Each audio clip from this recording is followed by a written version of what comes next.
Hello, this is a case 4, which there is a lender cost involved, and then it's a late bill after sales in version 19.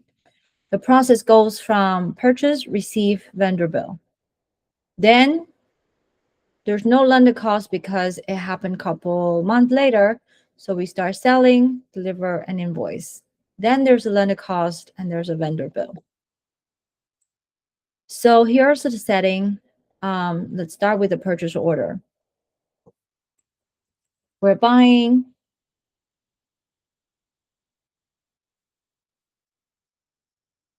5 with $100 each.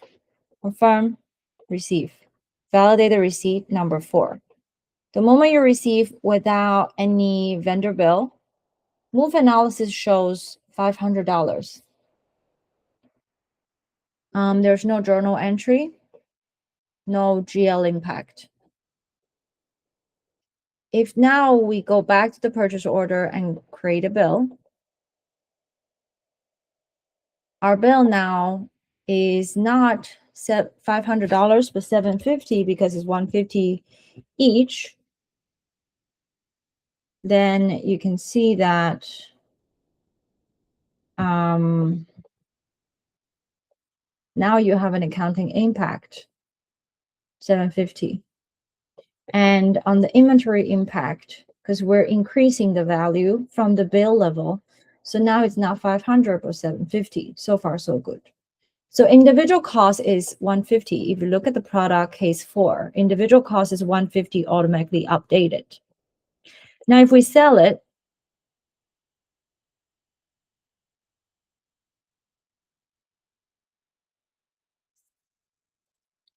our cost of goods sold now is 150.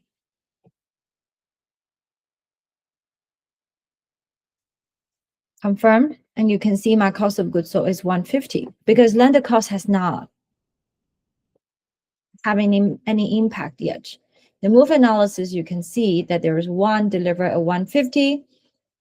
There, even though there's 750 for 4, but right now the remaining value is 600.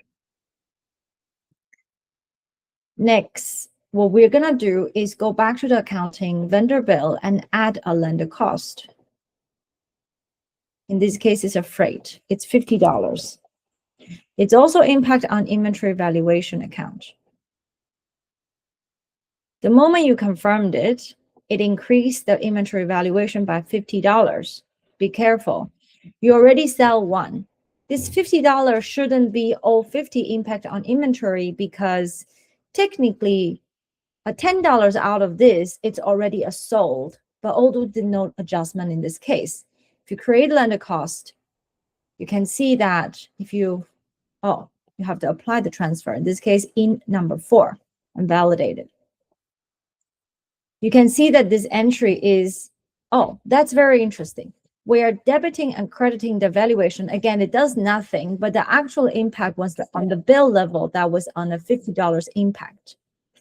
Now, let's take a look at inventory level. Move analysis. This is very interesting case that 750 changed to 800, and then 600 becomes 640. But the delivery, it's still 150, where it should have been 160. Right now, your total remaining value is 640 for real, because forget about case 1, 2, 3. We're only talking about case 4. So imagine this is your total value.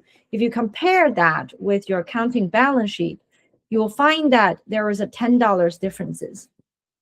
Even though I create an inventory valuation and adjust it, it adjusts that this is not a real amount because I was using case 1, 2, 3 to adjust according to this, which is not properly true. What you're gonna see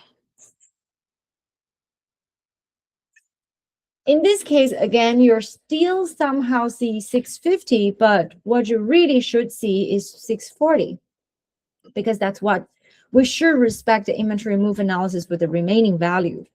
So compare with this, because I would trust inventory valuation value what I'm going to do is create a manual journal entry to decrease the valuation by $10, and then another $10 debit to cost of goods sold, because that was the cost of goods sold I should have seen the moment I sell the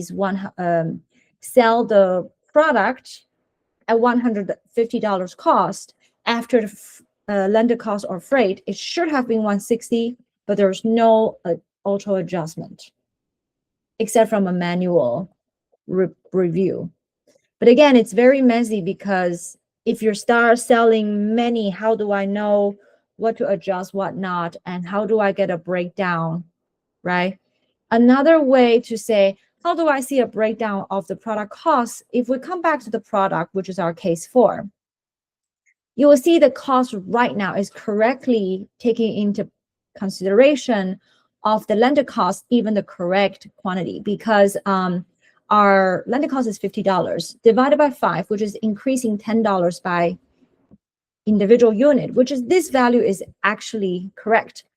What you don't have is a breakdown. You lose a traceability that 150 is the material cost and a $10 is the lender cost. Will give you the total cost when the lender cost applied, but you don't have a breakdown. If you really want to just track the lender cost, if you need a breakdown, you have to do the calculation yourself. In the lender cost here, you can see there is applying to this product. So it does show the additional value. So original value 750, which is your original purchase order value. And again, this is only the case with one freight. If you have multiple different lender costs, you have the multiple lender costs to consider in terms of the line items level. Again, this is just a default. If this does not fully solve your business need, please consider a customization. Thank you.